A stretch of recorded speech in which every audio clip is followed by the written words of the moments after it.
So, you've probably heard the rumors by now about how Asus is apparently going to be entering the RAM manufacturing business, and how this move is going to save gamers from the insane RAM shortage situation, which has been caused by the increasingly ridiculous demands of AI. Well, I hate to be the bearer of bad news, but that is not true, as Asus has come out and officially stated that they have no plans of getting into the RAM manufacturing business. And to be quite honest, when all this story started breaking out, I felt very skeptical about it, because Asus doesn't have the infrastructure to create RAM right now. And even if they decided to go that route, that would take, at minimum, probably 2 years for them to get that spun up. And that would take a lot of capital as well. Plus, let's be real, Asus has never really been known to be a cheap brand. They've always been known as the premium brand within the PC space. Looking at any of Asus's products, graphics cards, peripherals, power supplies, comparing that to any of the other competitors, Asus has always been the more expensive option. So even if they did get into the RAM race, I was pretty sure that they would probably end up having more expensive RAM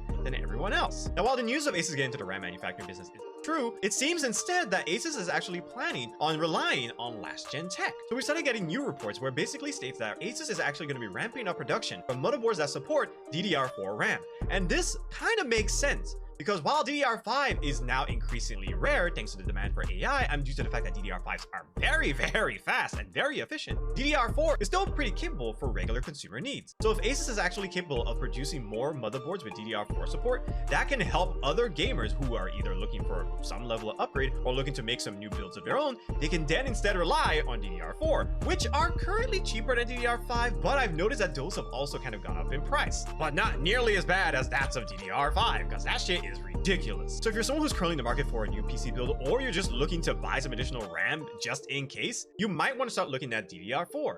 But if you are willing to shell out that money, DDR5 is still pretty much available. Just expect to be paying something around $500 plus for 32 gigs of DDR5. That shit is diabolical.